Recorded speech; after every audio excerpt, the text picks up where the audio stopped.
खुदावंद यीशु मसीह की सलामती आपके साथ हो। आज 10 मई 2024 है।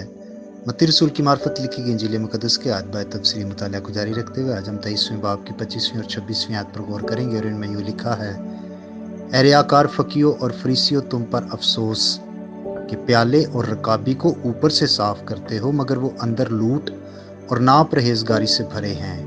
ऐ अंधे फरीसी, पहले प्याली और रकाबी को अंदर से साफ कर ताकि ऊपर से भी साफ हो जाएं। आमीन। इस छठे अफसोस का ताल्लुक ज़ाहिर परस्ती से है। फरीसी ज़ाहरी तौर पर बाइखलाक और मजहब के पाबंद बने रहने पर बड़ी तवज्जो देते थे, लेकिन उनके दिल लूट और नापरहेजगारी से भरे हुए थे। जब हम उनके किरदार और उनके रवैये पर गौर करते हैं, उन्हें सिर्फ ज़ाहिर का ख्याल था, उनको बातन की कुछ फिक्र नहीं थी। वो उस बर्तन की मानद थे जो धुल धुलाकर बाहर से तो साफ हो मगर अंदर से बिल्कुल गंदा हो। कैसी बेवकूफ़ी की बात है कि इंसान बर्तन को बाहर से तो धोए कि इंसान ने देखना है और अंदर से गंदा रखे जिसे इस्तेमाल करना है। ये काम वही करते हैं जो बदनाम करने वाले गुनाहों से बचते हैं कि हमारी शोहरत दागदार ना हो जाए, मगर दिल की शरारत में पड़े रहते हैं, जिन्हें पाक खुदा की नजरों में घनौना बनाती हैं। फरीसियों का चाल चलन ऐसा ही था। वो ज़ाहिर को साफ रखते थे। जो बातें पड़ोसियों के देखने में आती थी उनमें बिल्कुल सीधे और दुरुस्त रहते थे।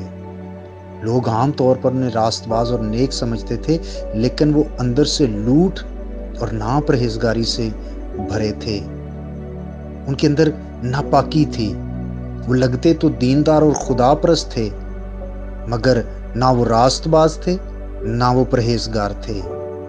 हम हकीकत में वो होते हैं जो बातन में होते हैं, और उनके चाल चलन के बरक्स मसीह खुदावंद ने एक खूबसूरत असूल दिया। मसीह के मुताबिक अंधे वो हैं जो अपने दिल की शरारत से ना वाकिफ हैं। वो दिल में छुपे और घर किए हुए गुनाह को ना देखते हैं ना उससे नफरत करते हैं। असूल ये है कि प्याले और रकाबी को अंदर से साफ कर। एक मसीही का खास और अहम मामला अंदर यानी बातन के साथ होता है कि हमें रूह की सारी निजासत को दूर करना है।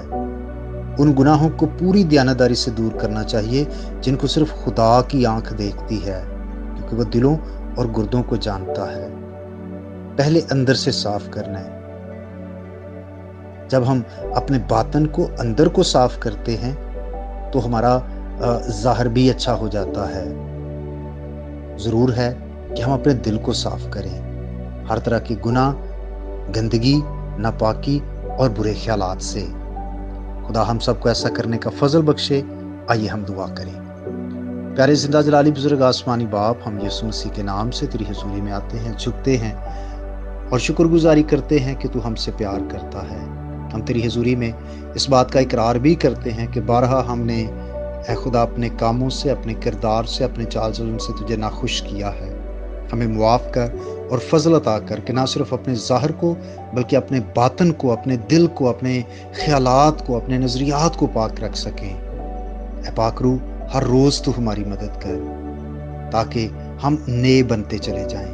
मेरी दुआ है जितने लोग भी इस पैगाम को सुने, सबको बरकत दे और इस कलाम पर अमल करने का हम सबको भारी फजल अता कर। जो बीमार हैं मैं उनकी सेहत याबी के लिए दुआ करता हूँ। जो किसी और दुख तकलीफ या गम में हैं, खुदा बाप तू उनके भी साथ हो। अपने लोगों की रहनुमाई फरमा और कसरत की बरकत दे, यीशु मसीह के नाम से आमीन। मेरा नाम पास्टर बिशारत है और ये पैगाम आपको इवेंजेलिकल चर्च अटक की तरफ से भेजा गया।